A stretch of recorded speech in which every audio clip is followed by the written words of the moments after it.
All right. That must be.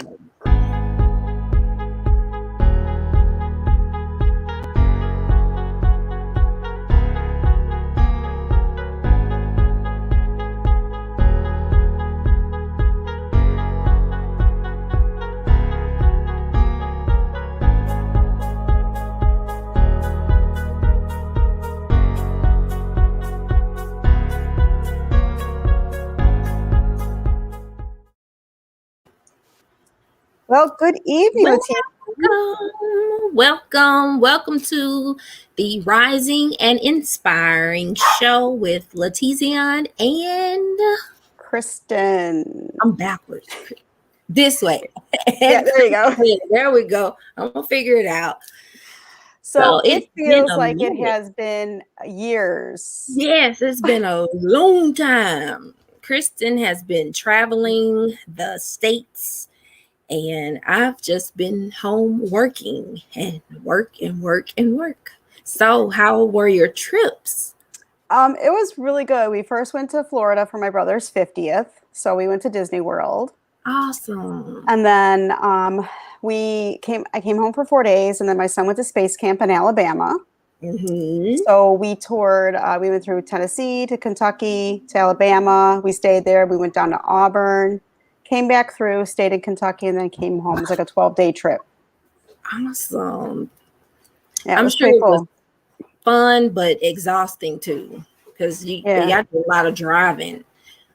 It was. I think it's about 14 hours down there. Ooh, and we went to Birmingham, Alabama. It was really cool just to go down there. Yes, you got the piece of what the South is like. So. Yes. Awesome. Bit of our humid weather that we have. I realize I can't live in one of those southern states on the East Coast because it's just too humid for me. It is humid here. It is hot humid. And, I understand over in the West, they have that dry heat. And it's not nearly as bad as the humid heat that we have here. Hence, one of the reasons why I have so many different hairstyles, because I tend to want to make sure that my hair stays on point. And if I were to wear my curls out, my curls would instantly shrink up from all of the humidity out there. So don't miss it at all. So. I had my hair up quite a bit, and I don't even have long hair. So. It is hot down here. So it is the evening here, but our guest, it's in the morning. How cool is that? Yeah, so I think it's like 8 or 8:30. But so it's interesting when we were talking. I can't remember which guest it was. I think it was Elijah. He had come on and he was doing a lot of the chatting with us on Twitter and through our chats. And so we got to talking, and he is actually from and he'll fix all this if I'm wrong. He's from Canada or lives in Canada. He's shaking his head. And then he teaches in Korea. So it's really interesting to hear not only just about different studies, but different how schools are outside the US. Logan, your son, I'm taking it's your son. Logan says hi. Oh, yes, that's most likely. Yes, that is my son, sweet Logan, saying hello. Hi, Logan. So, go ahead. Also wrote a chapter in Dr. Jetter's book, and I'm excited about that. So now I have at least 3 chapters that I've skipped to go to first, and I found the topic that our guest wrote about to be extremely interesting. So I'm looking forward to hearing him give us a little bit more about that. So with all that said, are we ready to welcome him in? We are. Welcome, Terence. How are you? Hi, Terence. Hi. Good evening, ladies. Greetings from Seoul, South Korea. My hair's on point, right? Like I'm doing okay today? Okay. It is hot and humid. It's here in South Korea right now. We're coming up to 9:30 in the morning, Wednesday morning, and we're at a comfortable 88, 90 degrees already. Ooh, And we'll easily cross 95, 100 today with the humidity and whatnot. So I had to make sure my hair was on point as well. Yes, it is. Love it. And did I miss the memo? Was I supposed to come on in red? Yeah, you know, you must have. We were like, these great minds here, we think alike. You're like, it's the synergy between the two of you, right? Yes, that's right. Absolutely. Thank you for having me on. I really appreciate the opportunity to connect with you and to connect with the audience and to share a little bit about my experiences as an international educator. Absolutely, it is a pleasure. When do you start school? We start school on Wednesday, August 9th. Okay. Our in-service starts on Wednesday, August 11th is when we start school. Monday, August 9th is our in-service. But because of COVID, we have to come back 2 weeks early to quarantine in our little apartment here in Korea. Okay. So my wife Marie, my toddler daughter Olivia, and I flew back from Canada on Saturday. So we're in day 4 of our quarantine. Awesome. So far we're surviving. Yes. Check back in with us in another week or so, and I'm still chipper. So check back in with us in another week or so, and the story may be different, but it's just I think it's just the reality that we're living in right now. As we're mentioning to friends and family at home in Canada, in Olivia's she's coming on 16 months. Wow. She spent 2 of those months in quarantine. Wow. At some point, whether in Canada twice, 2 weeks at each time, and then here in Korea twice, 2 weeks each time. So I think this is, for now anyways, this is just the new reality that we're working with. Absolutely. Yeah. And I mean, who would have thought, thinking back to March of last year, like, I wouldn't have thought that January of 2020, like we're ringing the new year in. Nobody thought that this was like really going to affect us the way that it has. And it's like, oh my gosh. And now there's another version of the virus that's kicking in, and our cases are starting to go back up. And so I'm just like, oh goodness.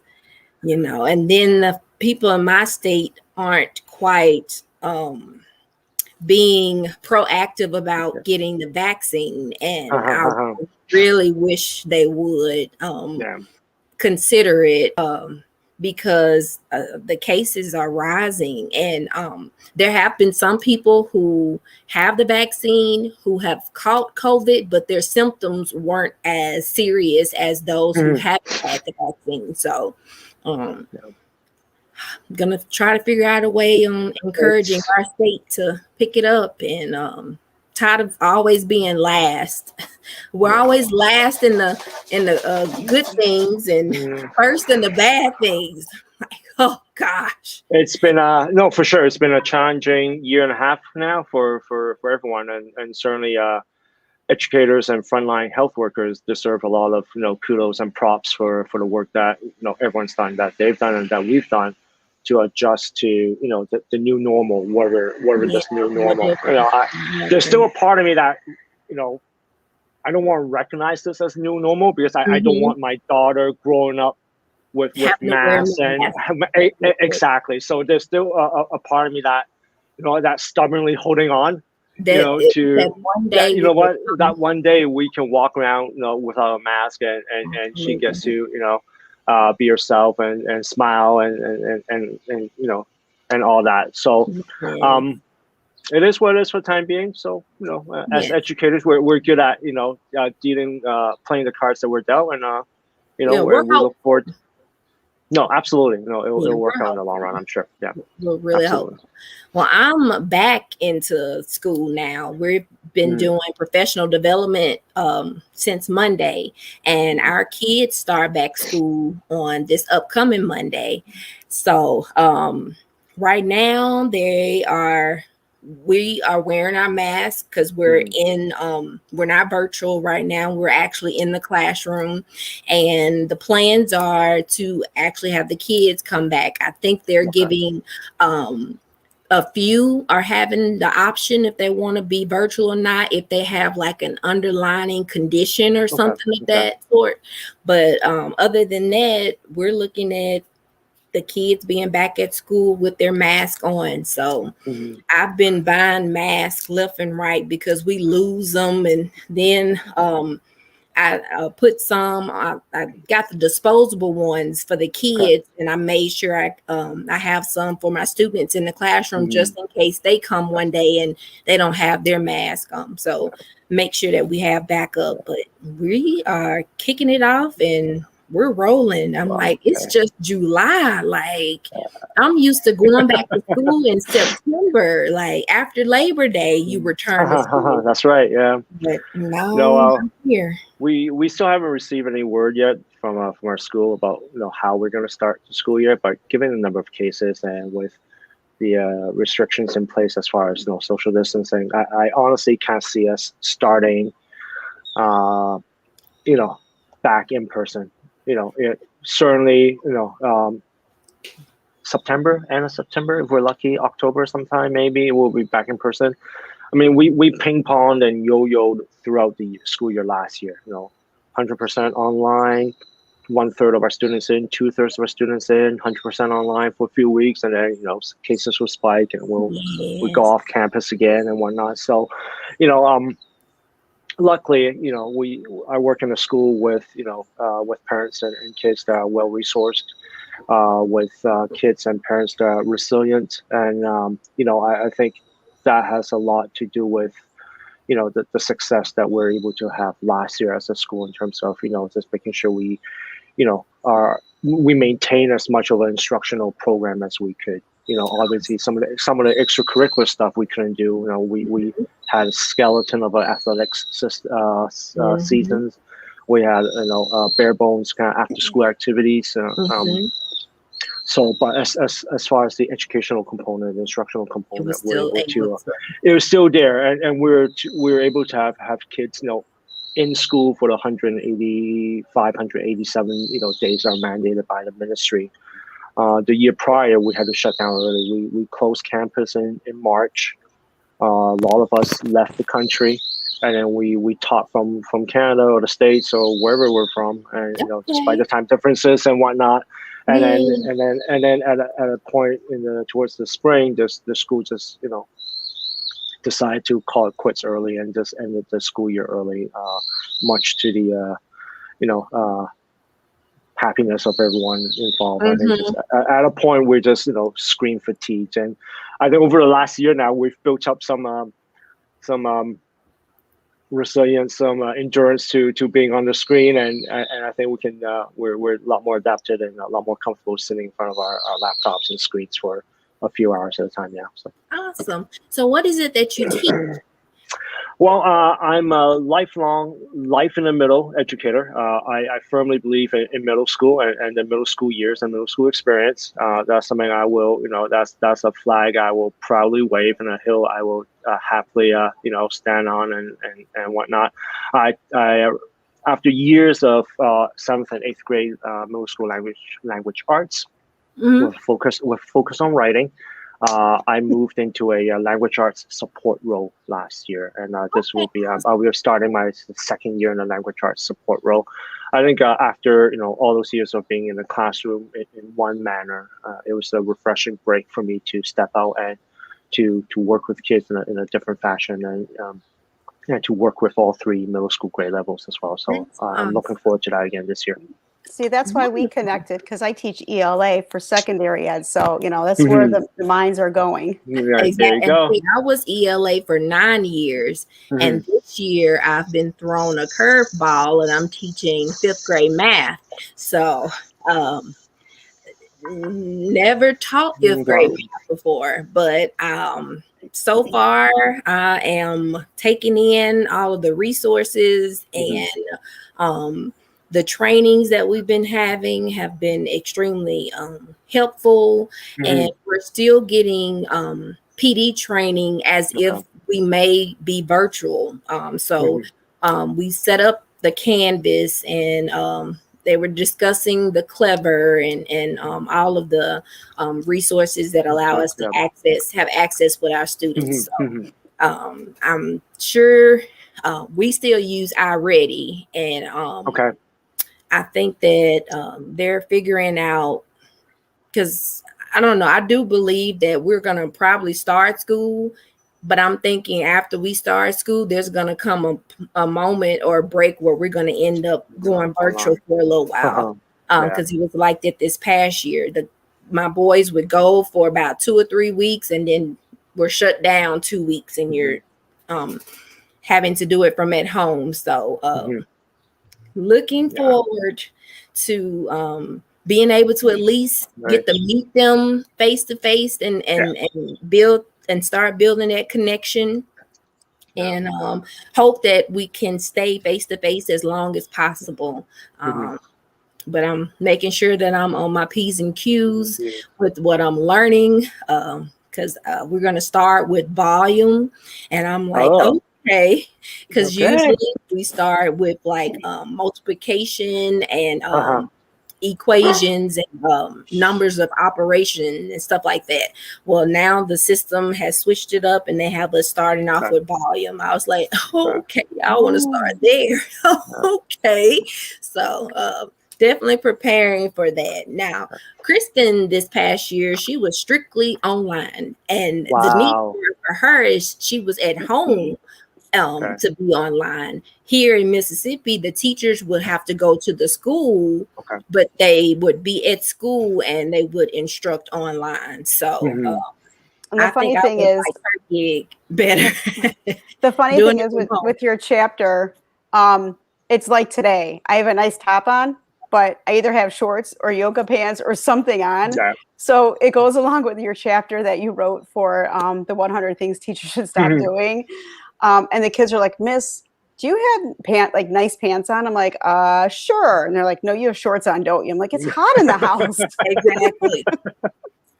So they knew, and they were the same way. They'd have a nice top, and then one of them would stand up. I'm like, you got pajama pants on. Pajama pants, jogging pants, you name it.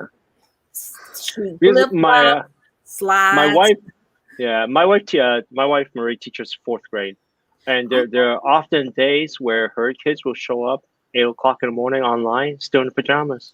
Oh yes, you know, there were days they'll get a chuckle out of it, you know. And yes, I did write a chapter on you know, dressing professionally and blah blah blah and whatnot. So but I wanted to know, what made you decide that would be your chapter? What gave you that idea? You know what? I would love to sit here and tell you that, you know, there's a light bulb moment and whatnot, and that it came to me in a flash, and you know, but it's just something that, you know, I've always placed a lot of value and importance in. You know, I think particularly maybe it's partly due to my upbringing. I went to an international school as a kid in elementary school, so we always had uniforms. We always had teachers, role models that were dressed professionally. Right, and in those days, it meant, at least for men, like, you know, a shirt and tie.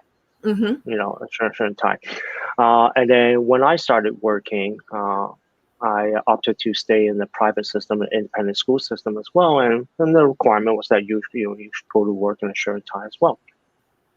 And you know, regardless of whether I was in Canada, in the Middle East, you know, where it's like blazing hot, 120, 130 degrees. I still showed up to work in a shirt and tie. That there's just, you know, and then as I moved along my career, you know, there's the adage, right? You dress for the part that you aspire to, right? And as an aspiring administrator, you know, I want to dress the part, so I've kept up with the shirts and ties. However, the ironic thing is, you know, just last year, as we've kind of moved online, offline, whatnot, I've found myself kind of ditching the shirts and ties, you know, especially if I'm sitting at home in front of a laptop. You know, I've opted for polos, and I won't mention why I'm wearing bottom half. You know, so you know, on a good day it'll be, you know, a pair of decent shorts. On a bad day it'll be a pair, you know, like 20-year-old tearaways, from high school and college. So I think the idea of what's professional, what's acceptable, has changed, and it's certainly very context dependent. Because my younger brother, he is in finance. My dad was in finance, and for many years, I remember my dad going to work in a suit, shirt and tie jacket. Because even though he was in an office, he never met or dealt with clients. That was the expectation, right? But now my younger brother, he's in finance as well. He can literally go to work in not much more than a clean T-shirt and a pair of jeans, right? I think it's just a reflection of the times changing, and I think and that's why I left my chapter very open-ended on purpose, right? As long as you are bringing out your best self, as long as you are representing the profession that you're representing, whether it's education or whatever else you're in, as long as you can instill that sense of confidence and inspiration in yourself and the others that you work with. Exactly. I think that's an important part, right? You have to look. You have to look the part and being the example. So I can see that. So now, the funny thing is, when you were when I was reading your chapter, because in the beginning I would skip chapters, I go back and forth before I started going in order, and I was talking to my husband about it, and he looks at me, he's like, "Well, remember when you were pregnant?" I said, "Yeah, I remember. I mean, And the funny thing is, my feet they were very big at the time because they were swollen, all that water weight at the end. The only thing, and the good thing, it was in the summer, and the only thing that worked were flip-flops. So I wore flip-flops pretty much every day to work because no shoes would fit. Like I couldn't wear nylons, I couldn't wear socks, the nice shoes. And my husband's like, "That's not pretty a professional." I'm like, "I'm going to work, I'm dressed, no one's looking at my feet." Okay. And see, that was going to be my question is there a difference between males and females when it comes to dressing for the part, as far as career wise? Are we held to a different standard than the males? Because I think they're discussing that now with the Olympics. And somebody, I didn't catch which who was fined, but someone was fined, a team or someone was fined because of attire that they were wearing. And I think the beach volleyball. Yeah, I think it's one of the beach volleyball teams opted to do away with the bikini shorts and wear skin tight shorts instead. To desexualize the sport. Absolutely, because they wear nothing when they're out there. I'm like, I love the sport, but I'm like, you a brave woman to be able to go out there in that little thing and you don't have anything or hardly on, and so hats off to them for being. Now I got to look it up because it'll be one thing that'll be in the back of my. Oh, Norway. It was Norway. Norway. Thank you. That's right. Norway. Yeah. And to answer your question, I certainly feel there is a different standard. There tops that let's say a female could wear to work, maybe tank top or maybe like a cut-off tee-ish kind of style top that a female could wear and be perfectly accepted, but I can't rock that to school. I can't. My principal asked me to say, what, Terry, turn right back around, go home and put a collared shirt on. And then you talk about gym teachers. They always get the pass. The gym teachers get the pass on what they wear. They can wear the gym shorts or the windsuits and all that. And I'm like, that's not. I mean, can I wear my sweats and stuff? But gym teachers get the slide with that. And and I did preface that in my chapter as well. There's some educators who because of what they do in the classroom and what they do with the kids, have to dress down, right? If I'm in a maker space and I'm working with drill presses and saws and all that kind of stuff, I'm going to opt to wear a pair of jeans and a flannel shirt. I'm not going to pull a shirt and tie. So some of the feedback I got from my chapter was that, oh no, it's just very vague. You don't detail a checklist of what's acceptable for males and what's acceptable for females, and that's on purpose, because ultimately it's what's acceptable and what's warranted for your context and for your learning community. So I said I was going to start teaching yoga just so I can wear something more comfortable. So it's like PE and English together. So this way, if I'm teaching yoga, you got to have that, move. You can't be too stiff. Yeah. You're dressed the part, right? Yeah, you're dressed the part, for sure. Yeah. And it also depends on what school you're in, what grade you're in. If you're on the floor a lot with kids, like kindergarten, you're not going to be wearing skirts and dresses all the time. No, exactly.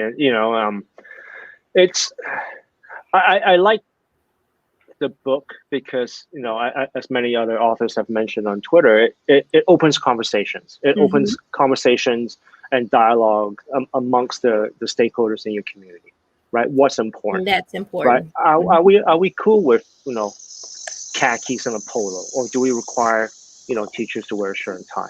No. Right? I mean, there's no necessarily right answer, right? But it's certainly worthy of conversation. And I think that's why the project appealed to me in the first place, because, I don't know it all, right? Like, I'm just, this is just my 2 cents, in the grand scheme of things. But it's something that I've certainly embraced as a professional, and something that I will always advocate for as a professional. I do have to say, we had Elijah last month on. That's right. And the book is just 103 amazing authors. And I know Dr. Jetter was getting the next one ready with authors for the next one for school leaders. And so and a lot of people will ask me, like, you're telling teachers what they shouldn't be doing. And that's not the case. This is what other people have seen, from consultants to educators to leaders. But this is what we should not do to help students be successful. It's not about defaming a teacher. And I think people get the wrong idea just with the title, but if they read it, they would understand it's to help students succeed, not telling someone what to do or what not to do. I mean, certainly the title, of the series, catches your attention, right? And it's like, stop doing this, stop doing that. But once you actually flip through the pages, and flip through the content, it's like, oh yeah, you know what? It is food for thought. Whether you're on one side of the argument, on the other side, it's certainly, and the way it's written by all the authors, it's certainly, there's certainly room for discussion and debate, and that's something I really appreciate about the chat, about all the chapters. It's never like, oh, thou must do this, thou must do that. It's it's very open ended, and it helps. And having these conversations, especially early in the year, helps build a school culture, and helps having those awkward or challenging conversations down the road. Come May, why are you talking to me about my dress code? How I come to work in May, right? We should have had this conversation in August. Right? August, exactly. It's like, hey, the year's over now. So your chapter is dressing unprofessionally or distastefully, which is chapter 65 in the book. And then I have my book right here. Right here as well, yeah. I have to admit, I have not read through the entire book. Like you, Kristen, I've kind of flipped, back and forth. I just kind of jumped to chapters, here and there. I'm part of me is super surprised at some of the topics. A lot of it's like, it's pretty common sense, right? Like, don't badmouth parents, or don't badmouth other teachers, or dressing professionally. A lot of stuff I would think is common sense, but then I sat back and I chatted with Marie and some of my colleagues about it. I said, you know what? It's always good to have those reminders, because a lot of the topics in the book are the topics that you'll find in your school policy handbook or in your human resources handbook, right? A lot of things that are addressed here. So it's always good to have those reminders, and more importantly, if the need arises, have those conversations. Absolutely, that's definitely true. And I like what you said at the end. It's you say the clothes you wear to school must represent and bring out the best in you, and you're focusing on the individual. You're not focusing on the career or the job or the school or the admin. It's brings out who you are. No, absolutely. It's and I notice it. Like, if I'm not dressed well for work, I'm, you know, I'm not as present. I'm Yeah, not, you don't feel. I'm not as present for my kids. I'm doing myself a disservice. I'm doing the profession a disservice. When we kind of fled Korea, a year and a half ago in March 2020, we left. Maria was pregnant at that time, and we left in a hurry, and we didn't pack much to go home. And then, for like 3 or 4 nights a week, teaching online, I'll show up in the same 2 hoodies. The fact that I'm wearing a hoodie to work is one top conversation. But the fact that I'm wearing the same 2 hoodies, rocking gray one, black one, gray one, black one, for weeks on end, finally one of the kids like, "Hey, Mr. Tong, are you okay? What's wrong? Like, why are you?" At that point, we just had Olivia, and she was keeping us up a little bit, but I never thought I would resort to the same 2 hoodies. Mm-hmm. I'll be, usually, kids would see me in shirt and tie. I'll do bow tie Thursdays, and all that kind of stuff. I always do, something. I always dress up for work, and the kids look at me. I'm like, oh man, Mr. Tong must be having a rough go with the newborn, because he's rocking the same 2 hoodies, 4 nights a week.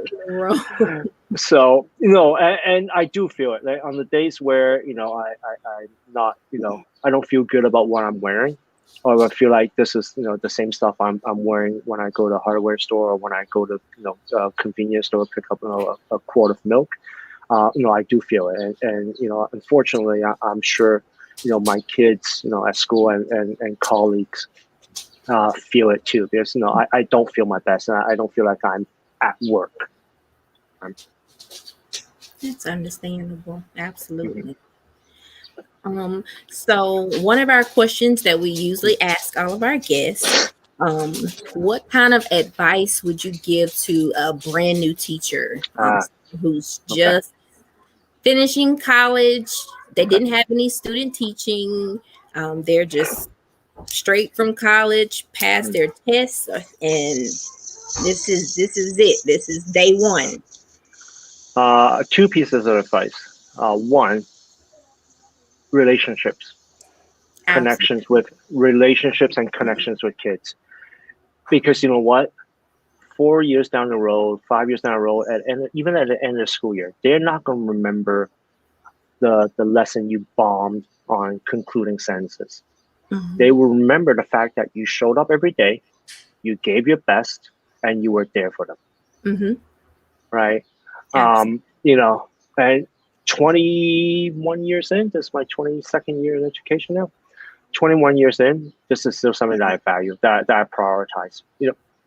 Lesson plans come and go, good days, bad days come and go, right? And as we all know, right, there'll be some days where where the lesson plans work, and there's some days where you get to, are just where you're barely surviving, right? The kids are, the kids are crying, you're on the verge of tears, and you can't wait till 3 o'clock to come by, and you're like, okay, I'm out.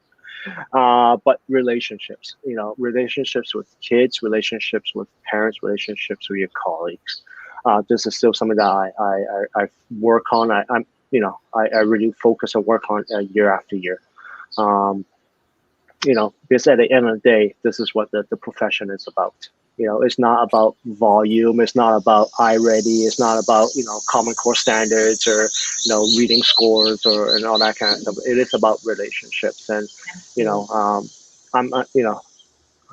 so if you're in the profession for the right reason, you'll see that, you'll find that it may not be day one, it may not be year one, it may be later on down in career, but you will recognize that, and you'll see that.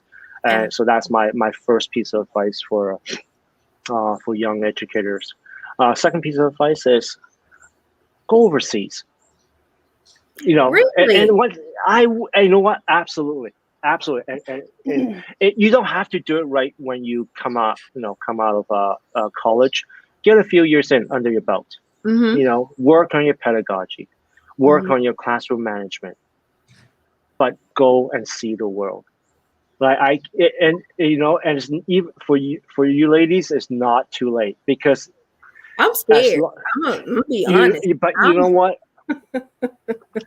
but that's the best part about it. It allows us to kind of break free of our comfort zone and to kind of ditch the things that we're accustomed to at home and really see what's out there. We preach global citizens, right? There's global citizens in seemingly every school's mission and vision statements. But how do we really do that and teach as educators if we're not traveled or if our experiences are limited as well? And certainly, this is something that I would absolutely recommend and endorse for any educator at any stage in your career. If you're young and upcoming and you want to go see the world before you settle down at home, by all means go. If you're coming to the end of your career at home and you have you're still healthy, you want to go travel overseas and influence kids and children in other parts of the world, by all means, put everything in a storage unit and rent the house out for the year and just come overseas. So that is the best question that I have with that. How does that process, how did it work for you? Like, what made you decide that you were going to take that leap? Okay. So I was a model. Well, I wouldn't say I was a model student. I was a model kind of Asian Chinese son. High school, college, started working. Right, I didn't do a gap year. I didn't, find myself in Europe and all that, all that kind of stuff. And then I started teaching in Toronto, and then I turned 30. And I looked at it, and I was like, you know what? If I don't do this now, I'm not going to have the chance because I see my counterparts at that time, getting married, having a mortgage and settling down and having kids and going through all the the parts life, of life. Exactly the achievement things and whatnot. And I was like, am I really ready for that yet? And there's towards the end of the school year, May and June, and I said, you know what? No, I'm going to do it. And then I was fortunate. I came across a posting for a school in Kuwait in the Middle East. It was a hard sell. It was a hard sell to my parents. I mean, I wasn't going somewhere somewhere cushy like Europe, or, espresso and croissants in the morning, or I was going to the Middle East. And the Middle East that I grew up with was from Desert Storm, right? On CNN and the infrared and night vision, and all that. So it was a hard sell. But I knew nothing of Muslims, of the Arab culture, of the geopolitics of that region. But once I got there, it has been so far the most transformative years of my life. Wow. As far as a person and as an educator. I had a chance obviously to meet Marie while I was there. Yeah, I was wondering. I was like, "Where's the wife at?" She's a Canadian as well. I'm from Toronto. She's from Montreal. We met at a Halloween party. Oh. Yeah, she's one that that approached me, and I'll spare you the mushy stuff. But that's the gist of it. What were you dressed as? So she was dressed as a biker chick. Oh, okay. Yeah, she had a whole leather Terence, jacket. now we're getting a whole different side of you. This is so she had a leather jacket. She had like a Harley Davidson bandana. Okay. I was dressed as a street cleaner. In the Middle East, they import a lot of migrant workers that do manual labor. And they wear these very telltale either neon yellow, neon orange, or these purple kind of overalls, right? So a one-piece overall. So I dressed as one of them, and I had a broom and all that. So she was the one that came up to me, and we had crossed paths before. We both belonged to a beach club, and we're seeing each other by the pool and working out and stuff like that. So she checked me out, and she was the one that picked me up. So there you Okay. go. That's the story. That's the story. Love it. But yeah, Love it. so the international experience, I would absolutely recommend it for everyone, for anyone and everyone. It doesn't really matter where you are in terms of your stage of your career. I think if you're looking to see the world, to travel, and to kind of expand your horizons, I would absolutely recommend it for anyone. Now, how is the pay? Sorry. The pay, good question. It depends on your school, depends on the country and whatnot, but certainly maybe the numeric value may not be as high, but in terms of benefits, the benefits can offset that. For example, right now in Seoul. Sorry, Terry, I got to stop you for a minute because we have a comment I have to show you. Okay. So is this from Marie? From your wife.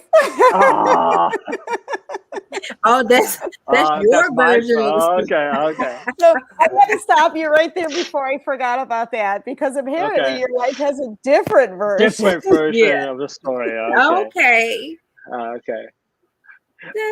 She's I'm on the balcony. She's in the bedroom with Olivia. I think she's watching the YouTube channel. Broadcast channel. So. Do you want to come on, honey, and share your side of the story give her version of it? Yes. Yeah. Do you want to come on, honey? I think you're getting peer pressure to come on and give your version. You could always give her the link, and we'll just bring her on camera so both of you.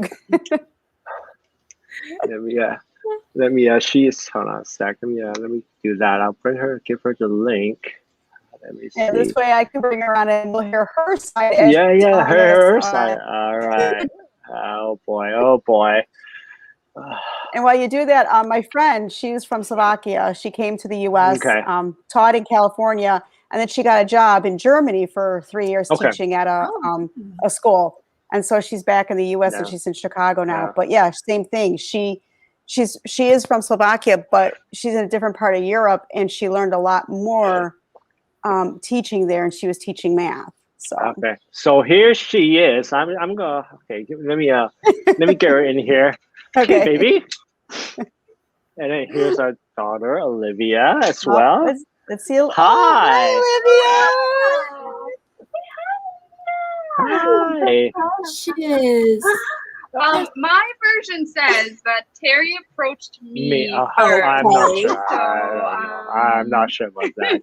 Hi, Olivia. But you were dressed as a biker girl, right? Yes, she was. Bye.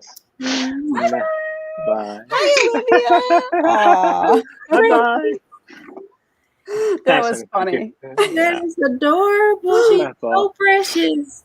Yeah, she's coming up on 16 months. The age, I love it because they still need you. They still need you for things. I was one of the English teachers on my team was helping me put up my paper and stuff because I'm not I like teaching high school English because you don't have to do all the decorations. But when you're on an elementary level, it's like, what is your theme? And I'm like, theme? I don't know what theme. I'm just gonna put some paper up. My theme is paper. Exactly. So, and she had her little boy today. He's I think she said he was 3. But it was so neat to see. I love that age. Like my boys are now 6, 8, and 15. So I don't have the still need me. Logan still needs me. Yeah, I still got Logan route. You could see Logan here when he commented earlier. So yes, Logan Thomason, he want to be live. So as far as the benefits, the benefits. That's what you were discussing. Are pretty good. Yeah, because we have a apartment that's provided by the school. Awesome. So any income tax that's required of us within the country, the school pays on our behalf. Okay. We have top-notch medical care. Private insurance and all of that. And then obviously the salary is pretty good. We pay the utilities and cell phone bill and all that kind of stuff. But as far as savings potential, it's certainly there. But for us personally, as a family, the benefits for us is the opportunity to travel. And the idea that we can raise Olivia overseas comfortably. She gets top-notch education. She gets to grow up, hopefully within her formative years, within with a few different countries and a few different schools, whether it's Asia, the Middle East, or Europe, or South America, or whatnot, and that's really appealing to us. And so, I mean, COVID has kind of put a halt. put a halt on those plans. Yes. The most traveling we've done is within the city, and certainly home for the summer. But I think certainly once things normalize, this once again I'm throwing out that word normalize. We look forward to moving on to another posting and having Olivia spend some time elsewhere, and all that. So the travel is a huge perk. Absolutely. Sweet. And those benefits you mentioned, that would definitely make me consider, by all means. Yeah, and I think that's a common sentiment with a lot of my colleagues from the States, is that they don't have to worry about out of pocket expenses for Medicare. Yeah. And not having to worry about a mortgage, or being able to live rent free, or being able to rent out the house in the States and living here for free and whatnot. Absolutely. Not all schools like that. There's certain tiers of international schools, and obviously with those tiers come the different tiers in the salaries and benefits as well. But certainly any reputable, accredited, good international school will give you a very a comparable package to what I just mentioned. Absolutely. Awesome. That is that. Yes. Well, that's wonderful advice to give out. I even like the second part of the advice, because we definitely build up on relationships and we know how important that is. But definitely you mentioning the fact of trying overseas.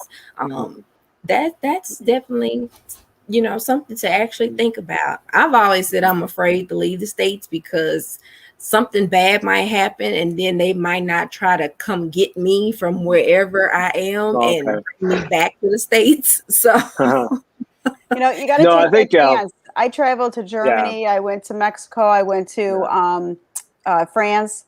You something could happen in the next state or the next town. That is true. That is very true. And you gotta make that push. Like we went, like I said, we went to go visit my friend who was in Germany. It was just my husband and I, but it was a chance we were going to take, because I don't know if we'd ever do it again. Absolutely. So I would have definitely been up with you on that trip to Germany. That would have been. How was the language barrier for you all? Was it too different of a language barrier? You know what? I think certainly from when I first went overseas in 2006 to 2021, the technology has come a long way. I think certainly with Google Translate and all that, it makes daily life and interactions very much easier. I'm not a big language guy, and I'll be very honest. I'm a little bit lazy. When it comes to, I'm not very good at learning languages. So the amount of Arabic that I learned in 8 years in Kuwait, and the amount of Korean that I've learned in 7 years so far in Korea amounts to taxi Korean or taxi Arabic. Straight, left, right. So I think just with Google Translate and taxi apps and delivery apps and whatnot, there's not a whole lot that requires communication in the home country language. Out of respect for host country, you do try to learn a few phrases, and people do appreciate you trying. And then when they see you mangle the pronunciation and whatnot, they more often than not refer to English, because they know that the host country language is not your first language. So and this is true not just of Kuwait and Korea, but certainly in all the places that we've traveled to as well. Once you kind of butcher "Good morning, may I have a iced coffee" and whatnot, then they're like, "Oh, okay, black coffee, sir." Yes, black coffee. So yeah. Those are the memories. Just like students, will have certain memories. Those are the memories you'll have. You won't remember, how much this was or how much that was. It's the memories of being there with your family, with Olivia, And then just being able to explore different nationalities and cultures and races and things that you can't learn from a book. No, absolutely. And it's just, flying and traveling with a toddler is stressful. I'll tell you that. It is challenging. And, there are times where either she breaks down or I'm going to break down. One of us is going to break down first. Yeah. But it's part of, growing up, part of, our experiences as family. And I wouldn't change it for the world. So. Awesome. So one more question. Okay. If you could make one thing better for educators, what would that one thing be? One thing better for educators. I would honestly do away with grading. I agree. I find the task of assigning numeric grades on a pretty refined scale of 1 to 100 insulting to the learning process. Because really, at the end of the day, what is the difference between a 98 and a 96 in terms of a particular student mastering a skill? Right? Why are we... Sorry, go ahead. You bring that up because the school system my son is in is a 7-point scale. Okay. And he got an 83, which was a C in math or history. Okay. And he got upset because it has a C on his report card. And I said, there's nothing to be upset about. You scored low on one test, no big deal, it was during virtual. But I said, technically it's a B because every school system I know, even colleges, are in that range, I said, just because your school system shows a C doesn't mean you're a C student or you've done something wrong. Exactly. Yeah, and he knew it, but you said the same thing. Hard to accept it. Joe Sanfilippo said this in a conference in 2015 with me. Same thing. What's the difference between an 83 and an 86? Yeah. There's no difference, but yet students are scored differently. Yeah. And parents and kids, literally fight tooth and nail for that extra percent. Yes. Right?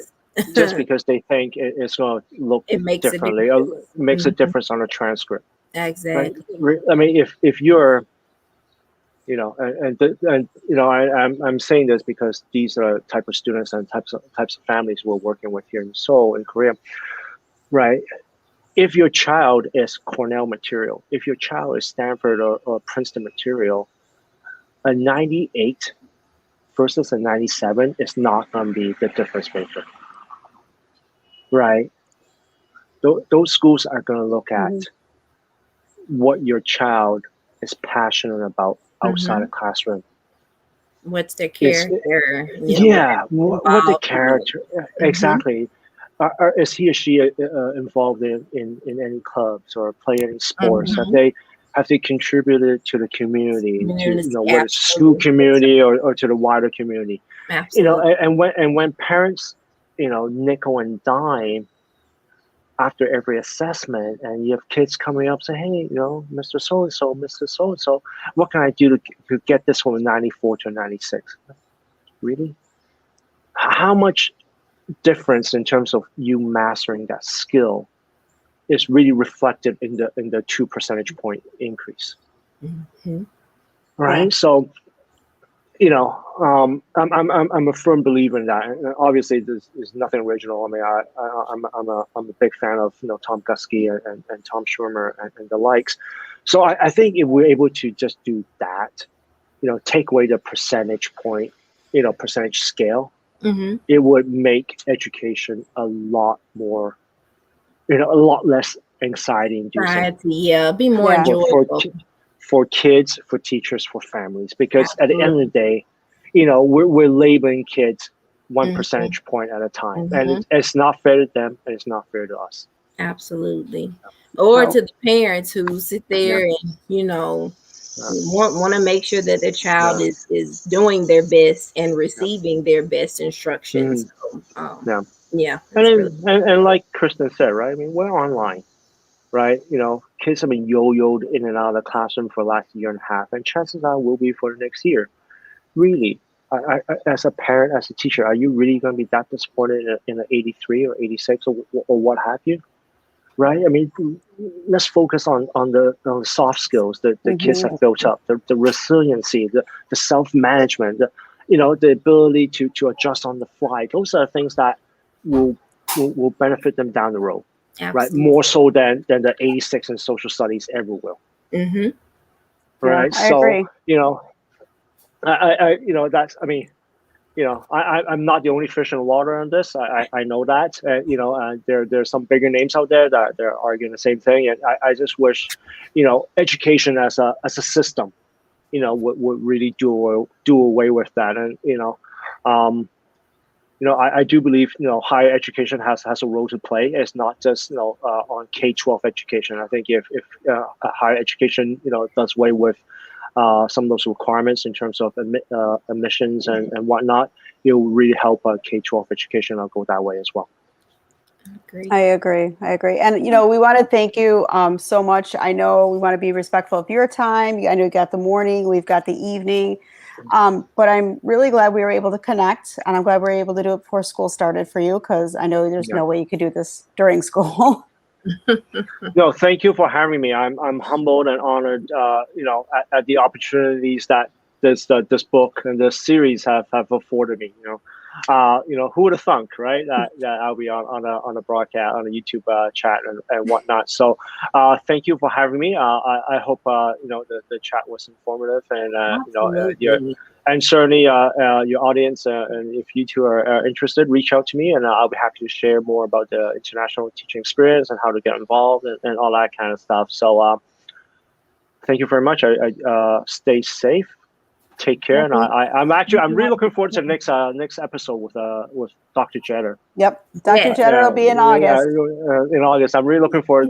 Hopefully, maybe I won't be able to catch it live. I think I have class at that point, but maybe I'll catch it in the evening. But I'm recording. Yes, definitely catch there you go. Recording. Absolutely. There you go. Well, it has been a pleasure speaking with you.